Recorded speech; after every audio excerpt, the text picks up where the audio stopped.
But activists and tech firms fear the new rules give Prime Minister Narendra Modi's government too much discretionary power, and that their primary effect might be allowing the government to target and censor political opponents. In the middle of all this, Twitter has become the government's favorite punching bag. The company has struggled to fill key spots mandated by the government that other firms have had more success with. And tech experts told CNN Business that they're puzzled by Twitter's seeming inability to commit to either complying with the rules or to taking a stand and defying them entirely. This year has seen a significant rise in digital authoritarianism in India. And Twitter has been made into a scapegoat to send a message to other companies, said Ramanjeet Singh Cheema, Asia Policy Director and Senior International Counsel at digital rights group Access Now. He added that Twitter probably did not realize how much of a target it had become until too late. If they had, he said, they could have been more public with the challenges they have been facing. Instead, Cheema said, Twitter's public response and engagement with authorities, tech advocacy groups and even the media has been intermittent, making it hard for potential allies to defend the company from the government onslaught. Twitter declined to comment about the situation in India when asked by CNN Business on Friday. Twitter has been battling the Indian government since the beginning of this year, when it clashed with the Ministry of Electronics and Information Technology over accounts that the agency wanted taken down during a series of protests by farmers.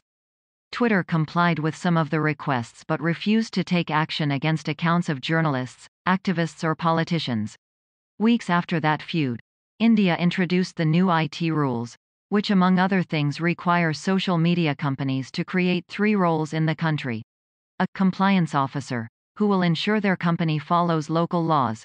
A grievance officer, who will address complaints from Indian users about its platforms. And a contact person, available to Indian law enforcement 24/7. They all have to reside in India.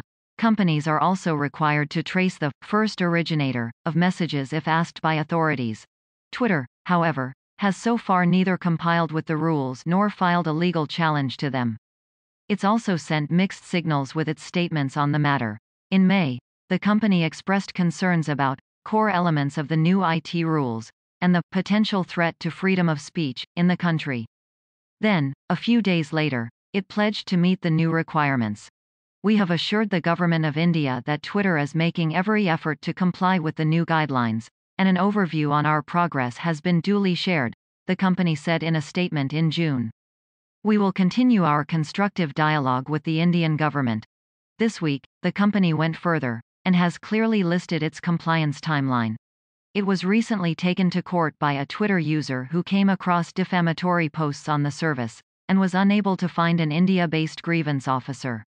In a Thursday court filing, provided to CNN Business and which Twitter confirmed as authentic, the platform said it has hired an interim compliance officer. It added that it will endeavor in good faith to make an offer of employment to a qualified candidate within 8 weeks for all 3 roles. CNN Business has also seen these positions advertised by Twitter on LinkedIn. In the same Thursday court filing, though, Twitter told the court that it reserves the right to challenge the legality and validity of the new tech rules. The company's decision, so far, to not challenge the Indian government's IT rules in court, as WhatsApp has done, has been baffling, said Mishi Chowdhury, a technology lawyer and founder of the Software Freedom Law Center, a consortium of lawyers, policy analysts and technology analysts who work towards digital rights. A comprehensive strategy in addressing legitimate demands of the government while negotiating or challenging the legality of problematic provisions of the new IT rules would have positioned Twitter in a reasonable light, Chowdhury told CNN Business.